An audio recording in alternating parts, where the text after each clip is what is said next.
ครับสวัสดีครับพบกับผมทนายสุรชัยอจินวัฒน์นะครับรายการทนายความพบประชาชนในวันเสาร์ทุกวันเสาร์นะครับ10ถึง11 นาฬิกาทาง FM 104.5สถานีวิทยุวัดฝายหินนะครับวันนี้วันที่6เมื่อเช้าก่อนออกมาก็เลยเปิดหาข่าวเป็นวันที่เมื่อ42 ปีที่แล้วมีการประท้วงนะครับจลาจลเหมือนกันนักศึกษาก็ไล่จอมพลถนอมให้ออกนอกประเทศความจริงน่าจะจำได้แม่นนะผมเพราะว่าวันนี้ลูกชายผมเกิดผมไปส่งที่โรงพยาบาลจุฬาตอนดึกเนี่ยแต่ยังไม่คลอดแล้วผมก็ข้ามปิ่นเกล้าตอนนั้นปิ่นเกล้าเปิดแล้วแต่ยังไม่เปิดเป็นทางการนะครับแล้วก็ตอนนั้นบ้านอยู่ทางฝั่งทนทางบางแวกข้ามมาส่งที่จุฬาแล้วอยู่ยังไม่เกิดก็เลยกลับไปแล้วก็มาตอนเช้าเกิดตี 4:59แล้วก็รับออกมาทำไมตอนมามันโล่งๆตอนดึกพอตอน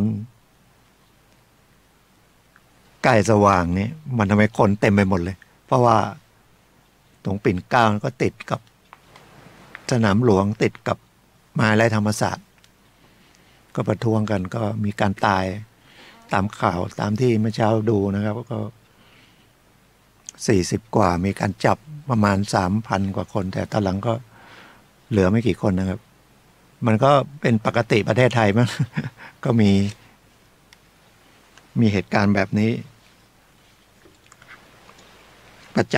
ำจะเรียกประจำไหมหรือมันประเทศอื่นก็มีเนาะแต่บางทีมันไม่ประจำประเทศอื่นแต่เป็นทีหลายนานเลย แต่คนไทยมันก็อาจจะ4 ปี5 ปี10 ปีมีครั้งหนึ่งนะครับแต่บางประเทศก็ครองกันมายืดนานเลยบางทีอยู่กัน20-30 ปีก็ไม่เป็นไรฮะธรรมชาติแล้วก็แต่ละประเทศก็วัฒนธรรมประเพณีความนึกคิดอะไรพวกนี้มันไม่เหมือนกันแต่มันก็เป็นธรรมชาติอันหนึ่งที่ว่ามีเรื่องการปกครองมีการแย่งอำนาจการปกครองมีการใช้ว่าคำว่าประชาธิปไตยคำว่าการเมืองบางทีก็ไม่รู้มันคำพูดที่ออกมานะมันนิยามอันไหนนะครับแต่ส่วนใหญ่พอฟังว่าการเมืองเนี่ยมันจะมองเป็นลบไหมเป็นลบก็คือมาเอาอีกอะมี2 ฝ่ายมี3 ฝ่ายมี4 ฝ่ายเพื่อจะหาอำนาจก็มาปกครองประเทศนะครับหรือพูดถึงการปฏิรูปการปฏิวัติ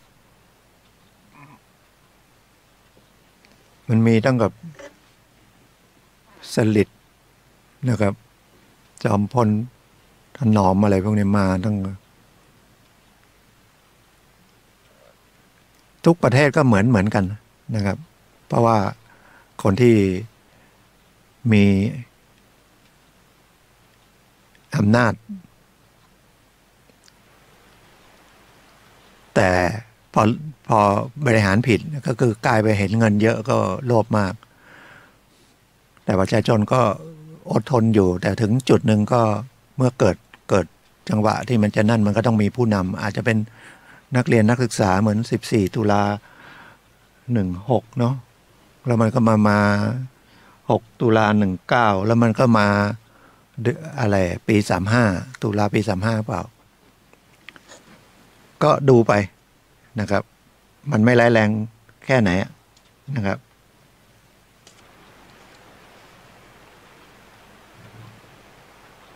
อันนึงเกี่ยวกฎหมายนะครับก็เป็นรายการทนายก็คุยเรื่องกฎหมายแล้วก็คุยอาจจะมีเรื่องเศรษฐกิจบ้างหรือมีเรื่องธรรมะบ้างก็เป็นลักษณะเอาว่าเป็นลักษณะ ส่วนตัวก็ได้นะครับถือว่าผมมานั่งคุยกับท่านทุกวันเสาร์การมานั่งพูด1 ชั่วโมงเนี่ยมันอันนี้คุยไม่ได้ประท้วงไม่ได้อะไรเนาะ หรือว่าน้อยใจนะเดี๋ยวมีคนโทรอีกก็น้อยใจ มันเตรียมนะครับ อย่างน้อยๆผมเดินทาง1 ชั่วโมงมาเดี๋ยวเดินทาง1 ชั่วโมงมานั่งพูด แล้วก่อนพูดมันต้องเตรียมนะครับ ต้องเตรียมว่าเราจะนำเรื่องอะไรมาคุยนะครับแต่อาศัยว่ามันอาจจะเป็นคนสูงอายุประสบการณ์อาจจะมากนะครับ แล้วก็อาจจะเป็นคนสนใจหลายเรื่องอ่านหนังสือนะครับแล้วก็ช่างสังเกตอะไรพวกนี้ก็นำมาพูดซึ่งไม่คิดว่าไอ้การจะเป็นการพูดได้มีโอกาสมาพูดอย่างนี้นะครับเพราะว่าปกติก็ไม่พูดพูดน้อยและยิ่งเจอไมค์เจออะไรเนี่ยนะครับไม่กล้าพูดร้องเพลงนี่ไม่ได้นะครับแต่สุดท้ายมันวิถีชีวิตมันก็มานั่งอยู่หน้าไมค์นะครับแล้วก็พยายามเมื่อทำอะไรก็พยายามจะศึกษาในเรื่องนั้นเพื่อมีความรู้ให้มันพอ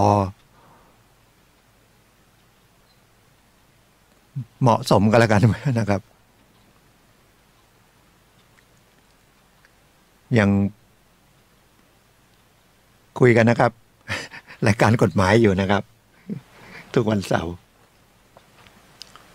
ทำงานครั้งแรกก็ทำงานบริษัทก่อสร้างไปเป็นเสมียนก่อสร้างก็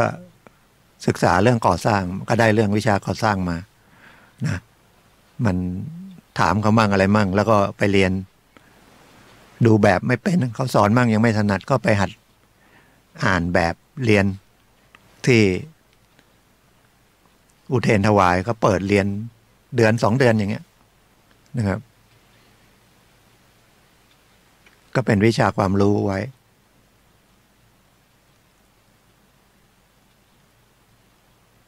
แล้วก็ยังได้ไปเรียนที่ช่างกลปทุมวันเรื่องเครื่องยนต์เนี่ยนะครับก็เรียนชั่วโมง250 ชั่วโมงอะไรพวกเนี้ยมันก็ได้รู้ว่าเครื่องยนต์มันน่าจะอย่างน้อยก็น่าจะรู้จักหัวเทียน สมัยก่อนมีหัวเทียนเดี๋ยวนี้ก็ยังมีหัวเทียนนะครับมีคาบิลเดี๋ยวนี้ไม่มีละคาบิลก็ยังน้อยคาบิลก็คือตัวผสมน้ำมันกับอากาศให้มันเอาเชื้อเพลิงเข้าไปเผาไหม้ในเครื่องยนต์เดี๋ยวนี้เป็นหัวฉีดบินซินก็หัวฉีดก่อนหัวฉีดมันเป็นในเครื่องยนต์ดีเซลที่ใช้น้ำมันโซล่าพอน้ำมันโซล่ามันเผาไหม้ไม่ไวไฟก็เลยทำให้อัดแล้วก็ฉีดเป็นฝอยแล้วก็ใช้แรงอัดของเครื่องไม่มีหัวเทียนนะครับเกิดความร้อนในกระบอกสูบแล้วก็พ่นไอน้ำมันดีเซลเข้าไปจุดระเบิดนะครับเป็นเครื่องยนต์หนักแล้วก็เสียงดังเพราะมันต้องใช้แรงอัดสูงแต่เครื่องยนต์เบนซินนี่มันจุดระเบิดด้วยไฟจากหัวเทียนก็ทำให้ขับรถไปไหนอะไรเราก็ยังไม่วิตกกังวลมากเกินไปนะเกิดมันยังไงเราอาจจะแก้ไขเล็กๆน้อยๆอย่างน้อยก็รู้ว่ามันจับนู่นคำนี่พอได้เปลี่ยนยางล้ออะไรอย่างนี้ได้เนาะก็พอมาเป็นทนายมันก็ยิ่งต้องรู้หลายๆเรื่องนะครับรู้หลายๆเรื่องเพราะว่าในแต่คดีเนี่ยมันก็หลากหลายมันไม่ใช่กู้ยืมอย่างเดียวกู้ยืมหนี้กู้ยืมนะมีสัญญากู้มามันก็มาเรื่องเอากู้ยืมมาจำนองมาค้ำประกันมันยังไงนะครับมันก็สร้างประสบการณ์พอผมมันนั่งพูดวิทยุผมก็ไปหาความรู้ไปโรงเรียนนิเทศศาสตร์1 ปีของมสท.ก็ได้รู้เล็กๆน้อยๆรู้เรื่องกฎหมายรู้เรื่องอันไหนมันไม่ควรพูดออกอากาศ นะครับ มีจรรยาบรรณของนักวิทยุ แต่มันเห็นในทีวี หรือเห็นทางหนังสือพิมพ์มันก็เรื่องบางทีอย่างเรื่องมันน่าจะจบแล้วไม่จบอย่างวัดตีระฆังไปรบกวนคนพักอาศัยในคอนโดอันนี้มันน่าจะจบไปแล้วนะครับ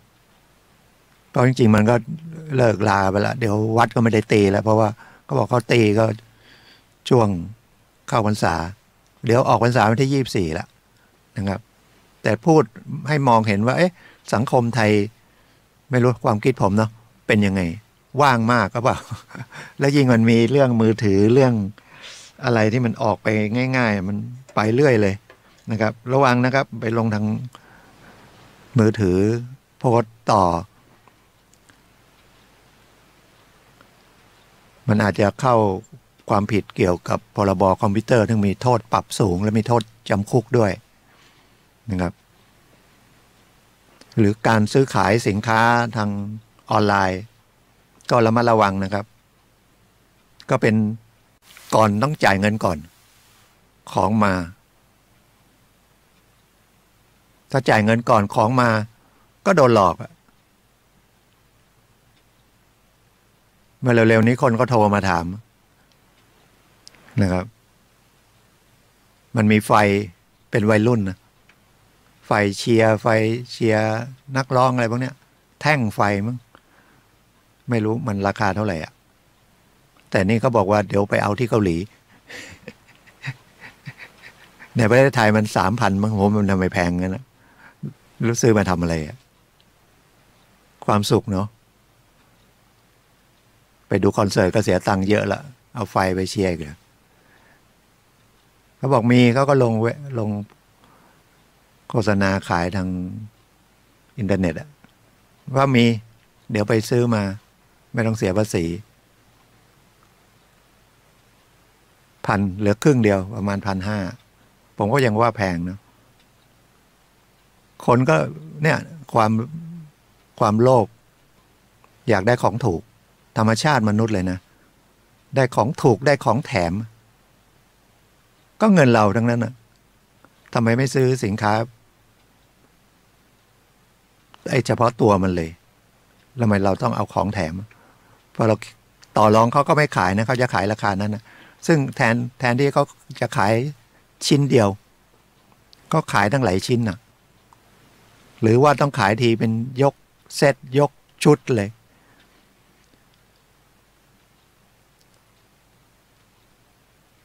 สุดท้ายเสียเงินฟรีเขาบอกว่าคนที่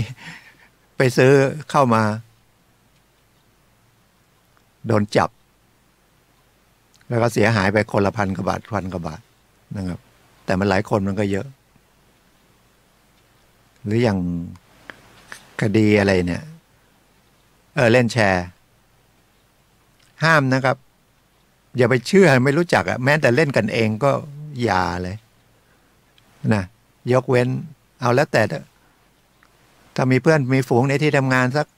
5 คน10เอาสัก10 คน20 คนอย่าเกิน30นะเกิน30มันผิดพรบแชร์เพราะเดิมมันไม่มีพระราชบัญญัติแชร์เล่นแชร์นะครับเล่นแชร์ก็คือเอาเงินมารวมกันนะครับรวมกันตกลงกันว่าเป็นรายเดือนก็ได้เอา20 คนคนละ500ก็ได้10,000ที่รวมกันอย่างนี้ก็คือการระดมทุนอันหนึ่งก็ได้แล้วก็มีหัวหน้าเรียกว่าเท้าแชร์นะครับแล้วก็ไปชักชวนลูกแชร์ได้สัก20 มือได้สัก19 คน20 มือทั้งเท้าก็ได้เท้าไปรวมมาได้คนที่มาเป็นลูกมือลูกแชร์ก็เชื่อถือว่าเท้าเนี่ยคำว่าเท้าเนี่ยหัวหน้าแชร์เนี่ยนะครับต้องเป็นคนเชื่อถือเพราะก็ต้องรับผิดชอบเงินในวงแชร์นั้นแต่ที่เขามาทำอย่างนี้ก็คือเขาสร้างความเชื่อถือเพื่อจะได้เงินก้อนหนึ่งเพราะว่า อยู่ดีจะไปยืมเงินคน10,000เนี่ยหรือไปไล่ยืมคนละ500เนี่ยมันยากเนาะเขาอยากได้เงิน10,000เขาก็ตั้งวงแชร์คนก็เอาเงินมาให้เขา19 มือเขาก็ได้เท่าไหร่นะครับ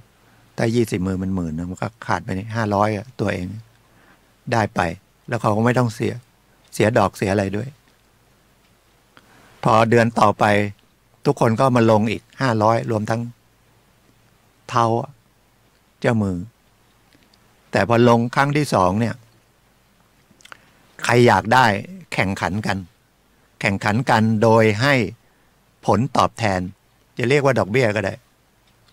นะครับคุณจะให้เท่าไหร่คุณอยากได้ตังค์ประมาณ10,000เนี่ย10,000หักตัวเองนะครับคนอื่นก็อยากได้คนอื่นก็อยากได้ทัก3 คนก็อาจจะผมให้20 บาทให้50 บาทให้100 บาท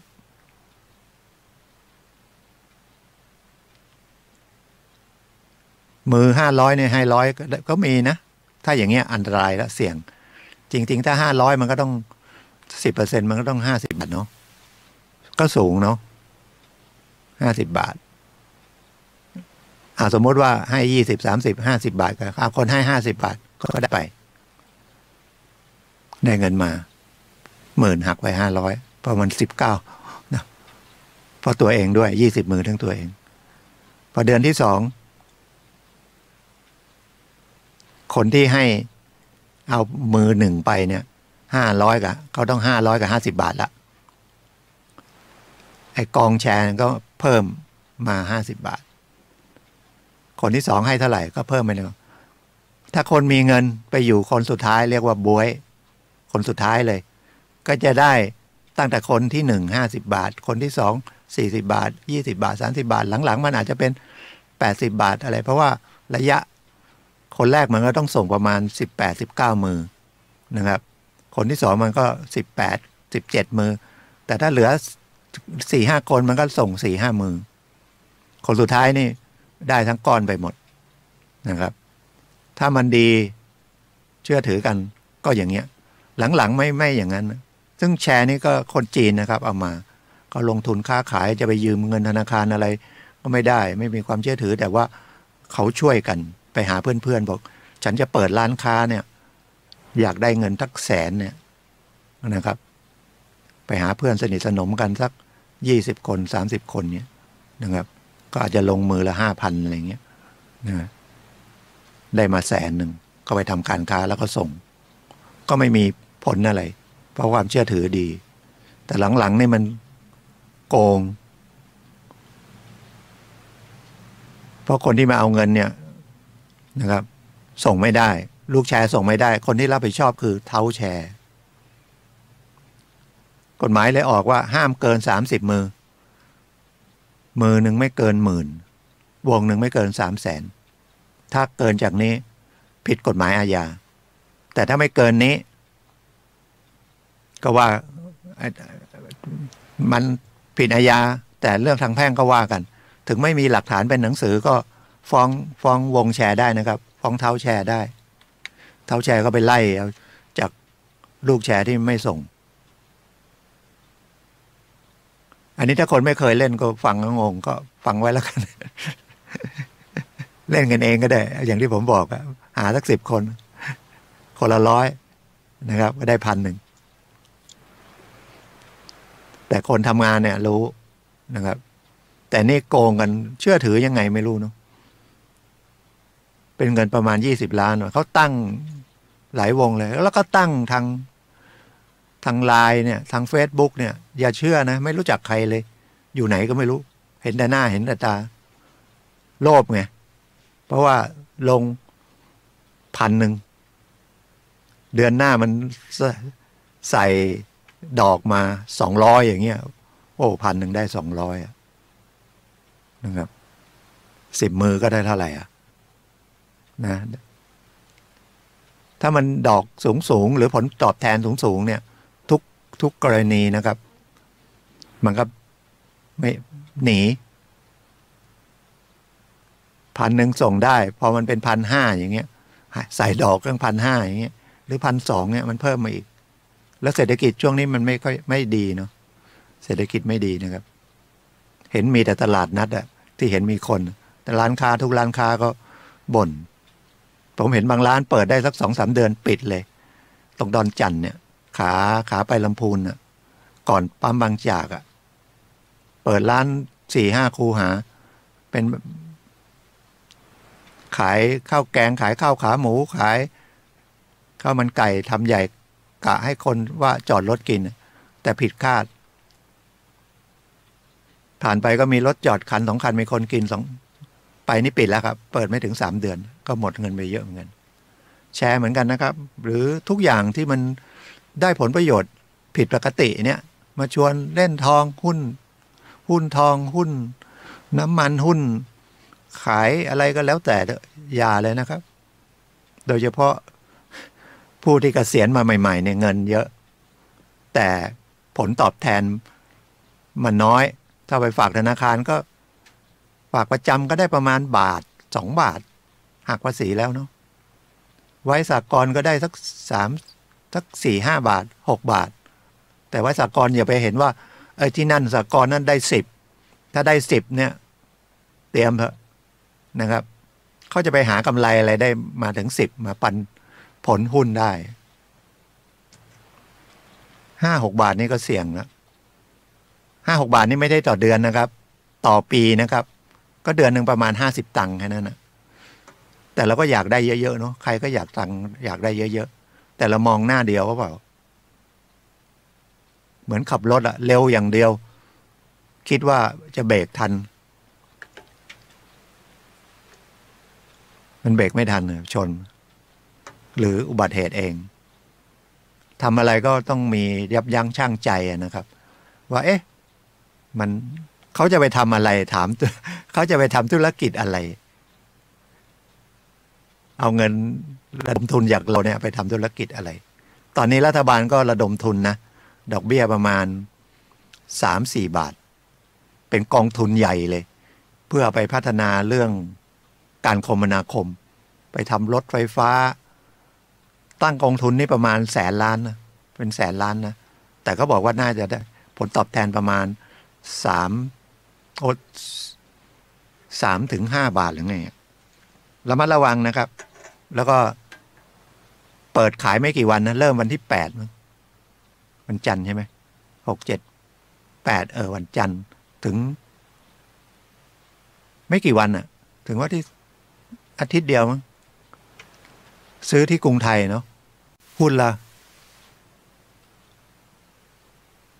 อย่างต่ำ10,000ซื้อ10,000หุ้นละ1,000หรือยังไงเนี่ยไม่แน่ใจดูรายละเอียดเข้าไปใน Facebook ก็ได้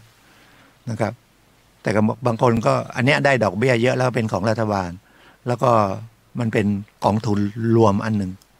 รู้สึกไม่มีกำหนดระยะเวลาด้วยเนาะแต่ขายได้ก็ตลาดหลักทรัพย์ก็รับรองนะครับก็เสี่ยงทุกอย่างเสี่ยงนะครับชีวิตมันก็อยู่กับความเสี่ยงแต่ทีนี้เราก็ต้องดูว่าเราจะเสี่ยงมากเสี่ยงน้อยยังไงไปดูที่กรุงไทยกับแบงก์กรุงเทพนะครับจะให้ประชาชนจองซื้อได้ก่อนอย่างต่ำ10,000 บาทก็10 หุ้นมั้งหุ้นละ1,000มันก็น่าสนใจเนาะแต่อย่างที่บอกนะครับเสี่ยงทั้งนั้นผลประโยชน์ขนาดนี้ก็เราควบคุมอะไรไม่ได้เลย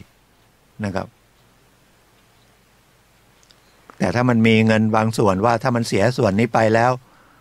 ขาดทุนบ้างอะไรบ้างไม่เดือดร้อนเราก็เสี่ยงนะครับแต่ถ้ามันทุ่มไปหมดเลยเกษียณมามีเงินมา2 ล้านเอาไปลงหมดเลย2 ล้านน่าจะลง500,000นี่ก็เยอะแล้วเนาะเพราะว่าถ้ามันเสียไป500,000เนี่ยเราหากลับคืนมาไม่ได้ละหลังจากเกษียณแล้วเนาะแต่ถ้าระยะเรายังอยู่40 ปีอายุ30 ปี40 ปีกำลังทำงานอะไรเงี้ยมันก็มีโอกาสก็ไปติดต่อที่กรุงไทยกับแบงก์เทพเนาะบางทีคนฟังผมอาจจะ เอาเงินไปลงก็ได้ แต่จริงๆสิ่งที่จะทำได้นะต้องอยู่ในมือเราที่เราคอนโทรลได้จริงๆควบคุมได้จริงๆซื้อที่ดินซื้อทองคำทองคำตอนนี้ก็ถูกนะครับมันเปลี่ยนมือได้ง่ายนะที่ดินเปลี่ยนมือได้ยากแต่ดอกมันราคาที่ดินมันเติบโตยังไงก็สูงกว่าดอกเบี้ยนะครับแต่มันความคล่องตัวไม่มีแต่ทองคำนี่คล่องตัวสูงนะครับขาดเหลือยังไงก็เอาไปขายตอนนี้เหลือ17,000 18,000เองเนาะบาทหนึ่งอ่ะมันคงไม่ลงไป400-500หรือ8-9 พันละนะครับมาลงก็รีบขาย เลยเครียดเลยนะครับแทนได้เกษียณมาแล้วอยู่สบายๆก็ทองลงไหมทองขึ้นไหมหุ้นขึ้นไหมหุ้นลงไหมคุยกันนะครับคุยกันรายการกฎหมายอยู่นะครับผมทนายสุรชัยนะครับนั่งคุยกับท่านถ้ามีปัญหากฎหมายก็จดเบอร์ผมไว้นะครับหรือเรื่องอื่นๆก็ได้นะคุยกันนะครับ0896355649 คุยแล้วก็ออกนอกเรื่องไปเรื่อยเคยได้ยินเนาะคนจนติดคุกเขาพาดหัวข่าวอย่างนั้นผมก็เข้าไปอ่านก็พยายามนะมันก็จริงเนาะคนไม่มีเงินมันกับคนมีเงินน่ะมันต่างกันมันก็ต้องย้อนกลับไปว่าทำไมเขามีเงินหรือทำไมเขาไปเกิดในลูกคนมีเงินแล้วเราทำไมไปเกิดกับลูกชาวสวนชาวนาแต่ไม่ใช่ว่าผู้ชาวสวนชาวนาว่าไม่ดีนะครับส่วนใหญ่ชาวสวนชาวนาก็นะก็ลำบากเกษตรกรนะครับหรือไม่ไปเกิดกับคนร่ำรวยก็แล้วกันเอางี้ดีกว่านะครับพอมันมีปัญหาปุ๊บถูกแจ้งคดีอาญาผิดถูกยังไม่รู้นะแล้วอัตราโทษของคดีอาญานั้นสูงสุดไม่เกิน5 ปีก็ใช้ตัวเองประกันได้ไม่ต้องใช้หลักทรัพย์เพราะที่บอกว่าคนจนติดคุกมันติดก่อนไงโดนจับก็โดนควบคุมตัวถูกตำรวจจับแล้วก็มีสิทธิ์ขอปล่อยตัวชั่วคราวหรือที่เรียกว่าประกันตัวตั้งแต่ชั้นโรงพักแต่ไม่มีเงิน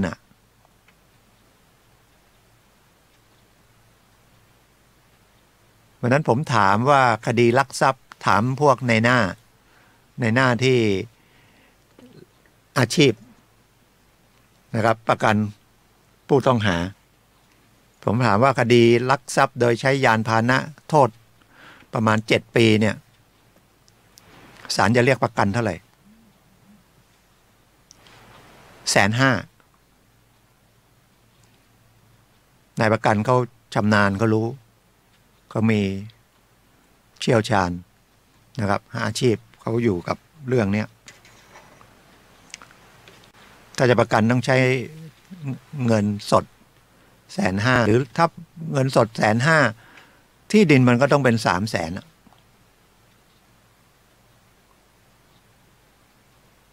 อย่างนี้ผิดไม่ผิดก็ระหว่างควบคุมตำรวจควบคุมไปถึง2-3 วันก็ส่งไปไว้ในเรือนจำละระหว่างสืบสอบสวน12 วันไม่เกิน48 วันถ้า48 วันยังทำสำนวนไม่เสร็จก็ได้รับการปล่อยเพราะว่าศาลไม่มีอำนาจคุมได้แล้วอันนี้โทษน้อยเนาะรัฐบาลก็เห็นก็เลยพยายามเสนอรับร่างแล้วนะครับร่างว่าก่อนนี้มัน5 ปีนะครับถ้าเกิน5 ปีนี่ต้องหลักประกันแน่นอนเลยแต่โทษไม่ถึง5 ปีเนี่ยใช้ตัวเองได้แต่ต้องแสดงความน่าเชื่อถือแสดงเรื่องอาชีพด้วยเนาะมีหลักแหล่งที่อยู่แน่นอนแล้วได้หมายเรียกมารายงานตัวนะไม่ใช่โดนออกหมายจับนี่ตำรวจไม่ให้ประกันละนะครับโอกาสจะให้ประกันยากถือว่ามีพฤติกรรมหลบหนีเพราะตำรวจเขาก็กลัวนะเขาจะเซ็น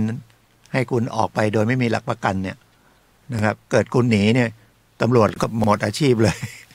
นะครับ ปล่อยไปแล้วหนีนะครับ หรือชั้นอัยการถ้าไม่เรียกหลักประกันไว้แล้วเกิดหนีเนี่ยก็อัยการก็ปวดหัวเลยนะครับ หรือขึ้นไปศาลเนี่ยไม่เท่าไหร่นะครับ ประกันแล้วหนีก็ออกหมายจับอัยการก็ออกหมายจับตำรวจก็ออกหมายจับแต่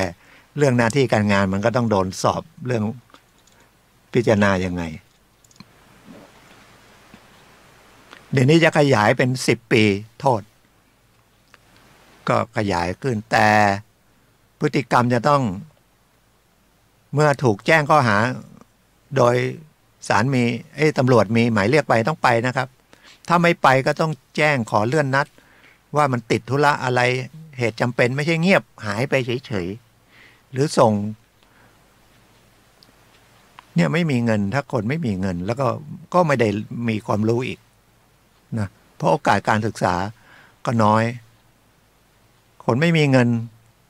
ฐานะยากจนก็คือต้องอยู่ในครอบครัวที่ยากจนนะการศึกษาการเรียน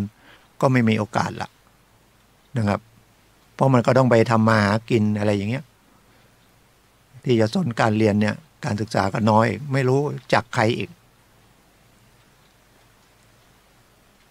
ถูกหมายเรียกไปครั้งแรกก็ต้องไปนะครับถ้าไม่ไปเนี่ยแต่ถ้าเราไม่มีหลักแหล่งนะครับมีการงานเนี่ยเราก็ใช้ตัวเองประกันได้ถ้าไม่ได้ก็ต้องใช้หลักทรัพย์อยู่ดีนะครับถึงจะรัฐบาลจะพยายามช่วยว่าจากที่5 ปีมาเป็น10 ปีนะครับยังไงมันจะทำให้มันคนมีอาชีพการงานเป็นหลักแหล่งเท่ากันทุกคนอาชีพเป็นการหลักแหล่งก็คือเป็นข้าราชการเป็นเจ้าหน้าที่ส่วนท้องถิ่นเป็นผู้ประกอบอาชีพมั่นคงอย่างเงี้ยนะครับแล้วมีที่อยู่หลักแหล่งก็ต้องมีบ้านเรือนอยู่นะครับหรือเช่าอยู่แน่นอนต้องมีอาชีพที่เชื่อถือได้นะครับแล้วการกระทำความผิดนั้นเพราะอะไรถ้าเพราะประมาทเนี่ยมันไม่ใช่อาชญากรรมนะส่วนใหญ่ขับรถชนอย่างเงี้ยบาดเจ็บสาหัสแล้วก็ไม่ได้หลบหนีไม่ได้อะไรตำรวจก็ไม่ได้ควบคุมตัวนะครับอย่างมากก็ยึดรถไว้ก่อนเพื่อจะไปหายึดนี่ไม่ใช่ยึดเป็นหลักประกันนะครับยึดเพื่อตรวจสอบว่าเหตุชนมันเป็นยังไงมียังไงเอาไว้ทำพิสูจน์หลักฐานหาพยานหลักฐานจากตัวรถก่อนแล้วถ้าได้แล้วก็จะคืนรถให้แม้แต่ประมาททำให้คนตายนะครับก็โทษเป็น10 ปีเนาะทำให้คนตายแต่ส่วนใหญ่เนี่ยถ้าไปมอบตัวแล้วเป็นคนที่อย่างที่ผมบอกไงมีอาชีพการงานมีหลักแหล่งแล้วก็ไม่มีเจตนาหลบหนีเนี่ยก็ใช้ตัวเองประกันใช้ตัวเองนั่นนะครับเส้นทำสัญญาไว้ว่าจะไม่หลบหนีแล้วก็จะมารายงานตัวทุกครั้งที่ถ้าชั้นตำรวจเรียกถ้าชั้นอัยการเรียกชั้นศาลก็ศาลนัดเมื่อไหร่ก็ไปนะครับ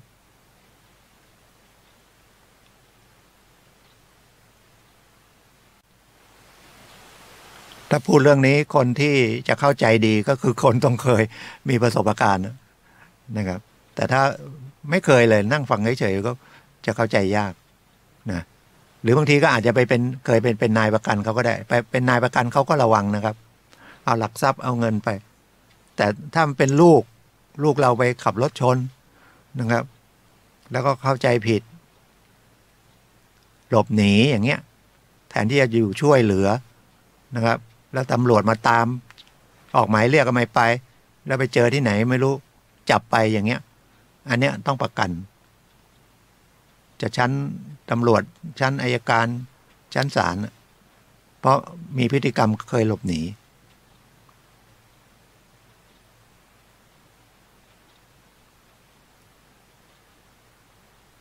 ประกันถ้าเป็นลูกพ่อแม่มีตำแหน่งหน้าที่การงานไหมเอาตำแหน่งได้มีหลักทรัพย์ไหมหลักทรัพย์ก็คือเงินสดพันธบัตรรัฐบาลเงินฉลากออมสินฉลากธกสให้ประกัน ที่ดินถ้าจะเอาที่ดินไปประกันผู้ต้องหานะครับ ผู้ต้องหานี่อยู่ในชั้นสอบสวนนะชั้นตำรวจแต่ถ้าเป็นจำเลยประกันจำเลยหมายถ้าถูกฟ้องแล้วที่ดินจะต้องเอาไปที่สำนักที่กรมที่ดินสำนักงานที่ดินขอราคาประเมินว่าที่ดินแปลงเนี้ยมันไม่มีภาระที่อื่นด้วยแล้วก็มันมีภาระที่อื่นก็ไม่ได้อยู่กับเราเนาะไปติดจำนองอย่างเงี้ยอยู่ธนาคารจะเอามาประกันไม่ได้หรอกก็หมายที่ดินไม่ได้ติดภาระด้วย แล้วก็มีราคาแปลงนี้มีราคาเท่าไหร่นะครับ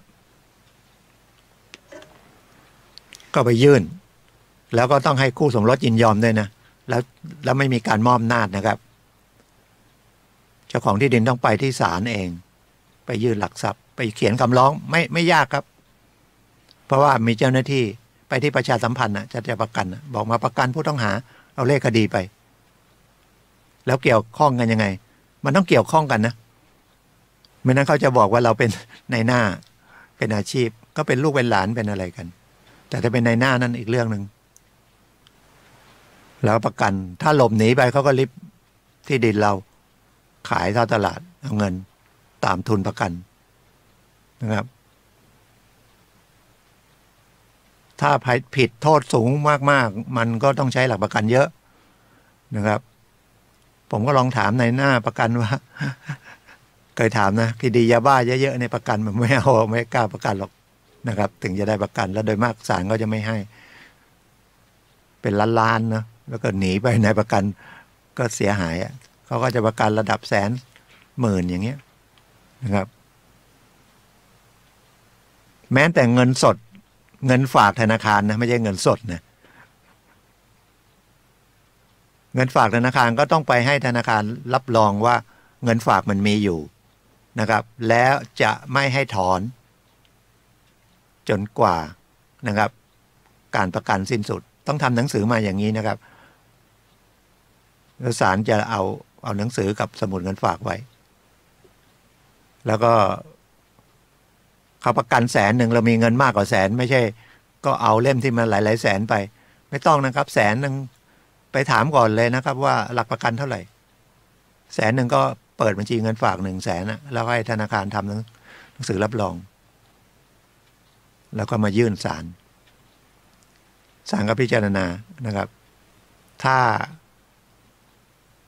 ศาลยังไม่มั่นใจศาลอาจจะเรียกหลักประกันเพิ่มก็ไปเพิ่มนะครับนี่คืองานในศาลคนที่จะรู้อย่างนี้ก็คือมันก็มีคนทนายนะครับเรียนจบนิติศาสตร์มาอบรมวิชาว่าความได้ใบอนุญาตเป็นทนายแต่ต้องไปอยู่ในไปทำงานไปแม้แต่ได้ตั๋วได้ใบอนุญาตทนายแล้วก็ต้องทำงานเล็กๆน้อยๆแล้วก็ไปค่อยๆขยับขึ้นอย่างน้อยก็4-5 ปีครับก็ยังไม่4-5 ปีมันก็แป๊บเดียวมันจะมีกี่คดีนะครับยิ่งถ้าเป็นไม่ได้อยู่กับออฟฟิศเป็นทำคนเดียวอย่างเงี้ยนะครับถ้าอยู่ออฟฟิศก็จะมีรุ่นพี่รุ่นอะไรตามเข้าไปมั่งมันก็จะมีหลากหลายนะอยู่ในสำนักงานทนายความเป็นสำนักงานทนายความอาจจะมี3 คน5 คน10 คนนะมีรุ่นพี่ก็มีคดีก็ตามไปช่วยเขาก็ฝึกให้มั่งอะไรให้มั่งนะครับอย่างแค่พูดเรื่องหลักประกันเนี่ยคนฟังนะก็ฟังไว้มันเกิดเหตุค่อยว่ากันนะครับมันก็น่าจะนึกขึ้นมาได้ว่าอ๋อมันน่าประมาณนี้แล้วก็สงสัยผมก็ไม่ได้ประกันใครเลยเนาะถึงจะตำแหน่งทนายนี่ประกันได้ตามอายุการเป็นทนายนะแต่ประกันลูกคู่สมรสพ่อแม่ไม่จะประกันไปเรื่อยนะประกันไปเรื่อยศาลก็ไม่ให้นะครับประกันตัวเองนะครับมีน่าจะระดับผมนี่น่าจะ500,000นะครับทนาย20 ปีเนี่ยนะครับก็ประกันตัวเองใช้ตำแหน่งหน้าที่ประกัน ประกันลูกก็ต้อง ลูกแท้ๆนะไม่ต้องลูกที่ชอบอะประกันเมียก็ต้องเมียที่ชอบต้องจดทะเบียนนะไปประกันเพื่อนประกันคนรู้จักประกันลุงป้าน้าอานี่ไม่ได้ ถ้าพ่อแม่ยังอยู่ก็ประกันพ่อประกันแม่ได้นะครับถ้าเกิดไปผิดพลาดมันไปเกี่ยวข้องได้นะจังหวัดชีวิตไม่ดีก็มีโอกาสไปเกี่ยวข้องกับเรื่องคดีความได้ โดยเฉพาะไม่เป็นโจทย์ไม่เป็นผู้เสียหาย ก็อาจจะเป็นจำเลยขับรถเนี่ยเผลอนิดเดียวก็ข่าวอีกทำงานดึกออกเวรขับรถดีนะอยู่กรุงเทพนะถ้าขึ้นทางด่วนเนี่ยตายหลับครับชน6-7 คันมอเตอร์ไซค์แล้วไม่รู้เลยวูบไปเมื่อไหร่อย่าฝืนนะครับดื่มสุราง่วงนอนอย่าฝืนไหวนะมันช่วงจังหวะมันฟิลขาดนะครับมันเหมือนเรานั่งดูทีวีนั่งอยู่สับประงกไปละแล้วเราขับรถเกิดรถโล่งๆมันก็ทำให้หลับได้เนาะหรือรถติดก็ไม่เป็นไรรถติดหลับตอนจอดก็ได้หรือเปิดเพลงฟังไปด้วยเพื่อจะให้มันตื่นกลายเป็นทำให้เราเพลิดเพลินขับรถไปเดี๋ยวหลับโดยเฉพาะทางถ้าออกต่างจังหวัดทางตรงแต่ถ้าทางคดไปเคี้ยวมาขึ้นเขาอะไรเงี้ยมันระมัดระวังโดยธรรมชาติแต่ถ้าอย่าฝืนนะครับมันไม่ไหวก็คือไม่ไหวครับขับรถจริงๆนะครับเดินทางไกลเนี่ยตามหลักเลยนะครับตามที่เขาวิเคราะห์มาแล้ว2-3 ชั่วโมงแค่นั้นนะครับแล้วก็ให้พัก15 นาที20 นาทีอันนี้หมายร่างกายปกตินะครับเพราะมันก็ต้องใช้กำลังกายนะใช้กำลังใจใช้สติใช้สมาธิในการขับรถ3 ชั่วโมงถ้ามันขับทางหลวงมันก็ได้ 200-300 กิโลแล้วนะครับก็พักเจอเดี๋ยวนี้ร้านกาแฟเยอะเข้าปั๊มนะครับเข้าห้องน้ำดื่มกาแฟสักแก้วหนึ่งอะไรเงี้ยแล้วก็ขับต่ออีก3 ชั่วโมงแล้วก็พัก2-3 ชั่วโมงพักก็ถึงที่หมายเมื่อวานมันก็มีหลานขับจากอุบลมา กลับมาบ้านนะผู้หญิงด้วยถามว่าโฮสมาได้ไงมาพักที่พิษณุโลกคืนหนึ่งแล้วก็มาระยะทางมันไม่ใช่ใกล้นะครับเกือบ1,000 กิโลนะจากอุบลมาเชียงใหม่นั่งรถทัวร์กันยังวันครึ่งก็คุยกันนะครับ เนี่ยมีเข้ามาในเนี้ยกฎหมายเยอะแยะเลยเนี่ยขึ้นมาในจอนะครับคดียักยอกทรัพย์ ส่วนใหญ่คดียักยอกทรัพย์ทั้งนั้นขึ้นมาในจอคอมพิวเตอร์ก็สรุปนะครับการปล่อยตัวชั่วคราวนี่ก็ตอนนี้ก็ทดลองอยู่นะที่ศาลเชียงใหม่ก็มีนะครับก็ไปแสดงต้องเป็นคดีไม่เกินตอนนี้นะครับกฎหมายที่ว่า10 ปียังไม่ได้แก้นะครับ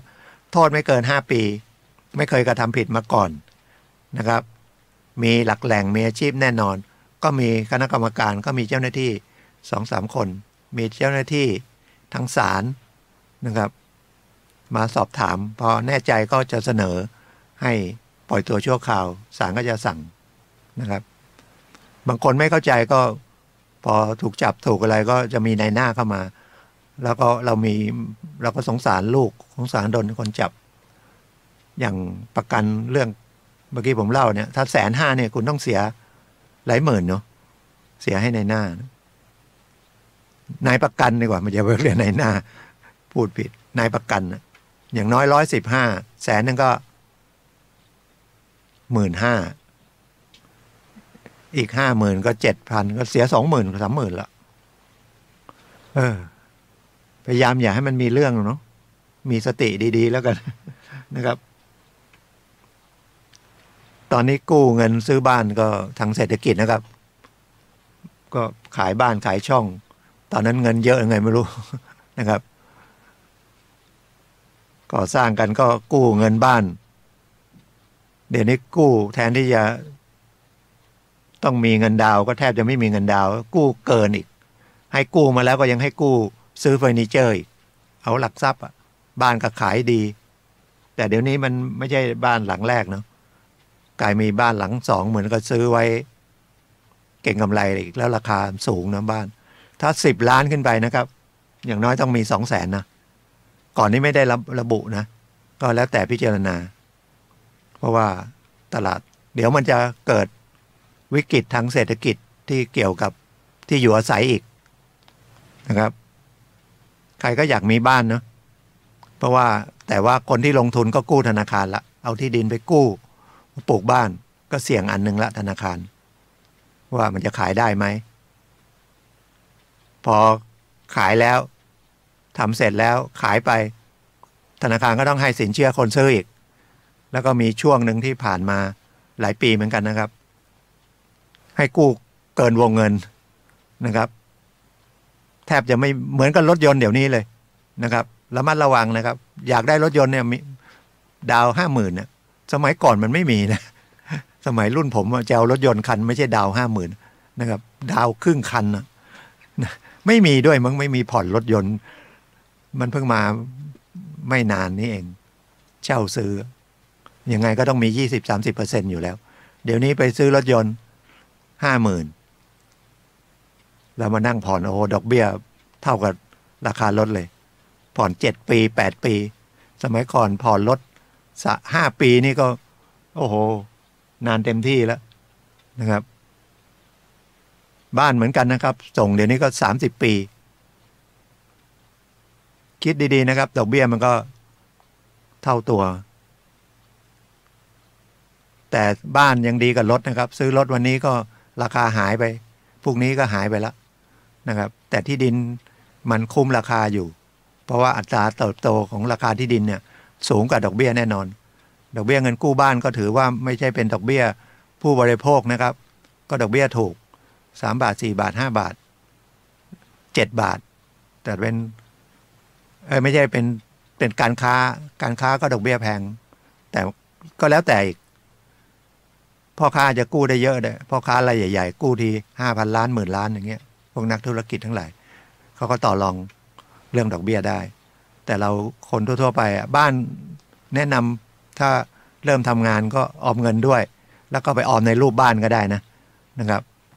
อายุ20เดี๋ยวนี้อายุ30เริ่ม30ผ่อนบ้าน20 ปี30 ปีได้บ้านหลังหนึ่งบ้านก็มีราคารุ่นที่4-5 ปี7-8 ปีที่ผ่านมานี่คนที่ซื้อบ้านเมื่อ7 ปีนะครับไม่เกิน10 ปีมาเนี่ยนะครับได้กำไรทุกหลังนะครับ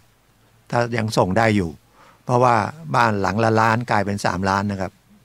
บบ้านเพราะว่าที่ดินมันขึ้นที่ดินจากวาละ10,000ก็เป็น2-3 หมื่นนะครับเมื่อกี่วันนี้ไปโอนที่วาละ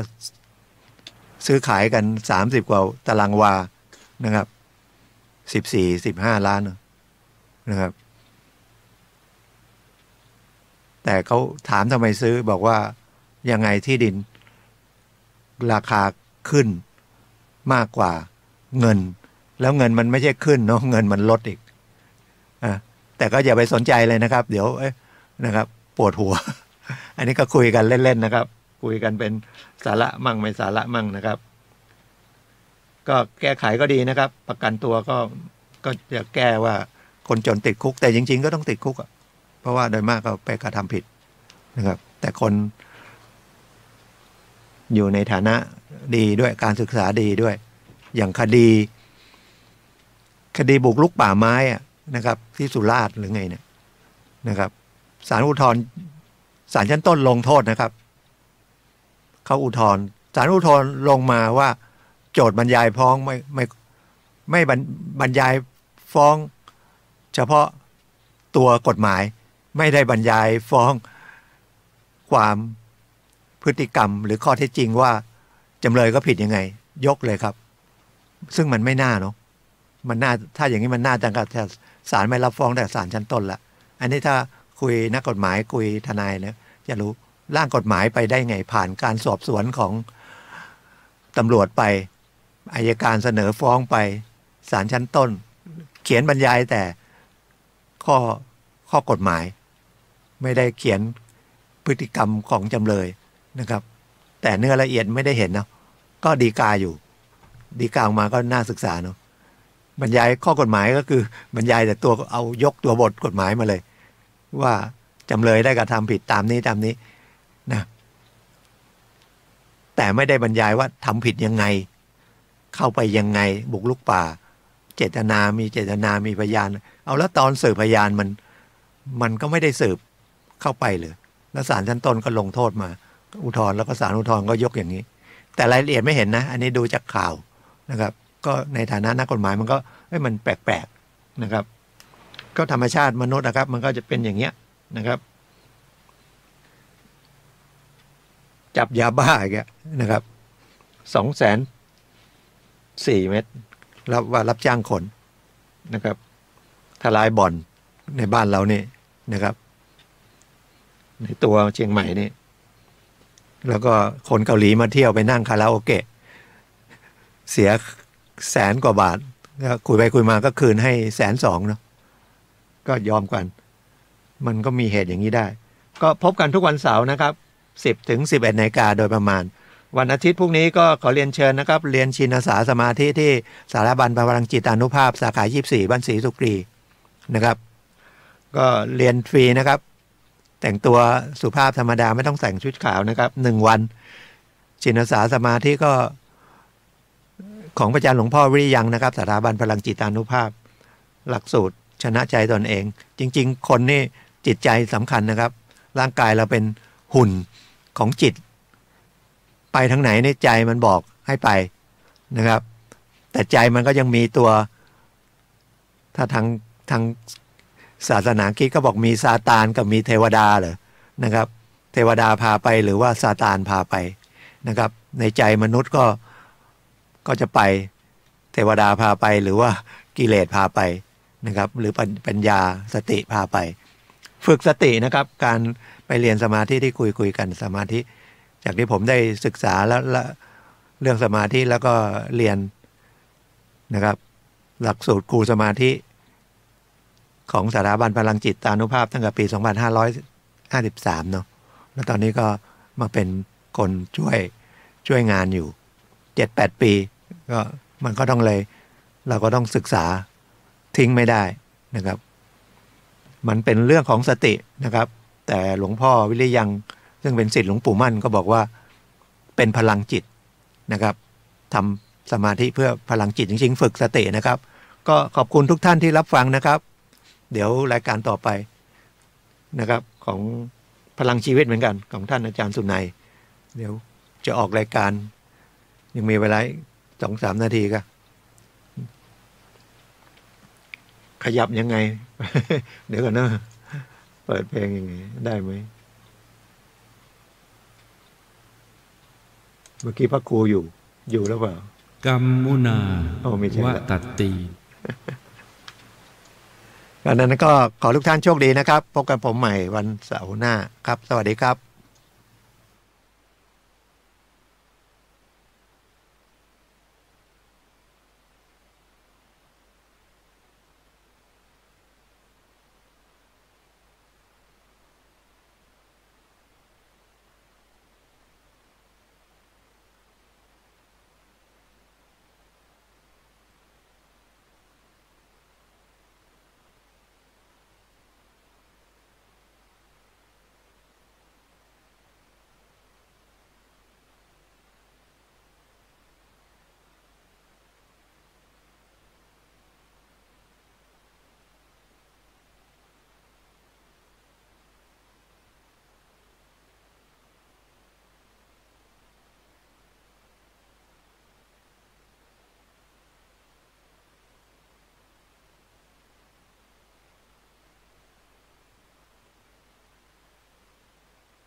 ฟ้ากว้างสาดแส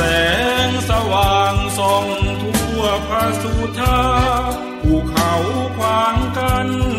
ไม่หวั่นอุราสองเท้าฟันฝ่าทำสมาธิที่ดอยอินทนนท์ความรักซาบซึ้งแนบตรึงที่ตรงดวงจิตกับได้พบ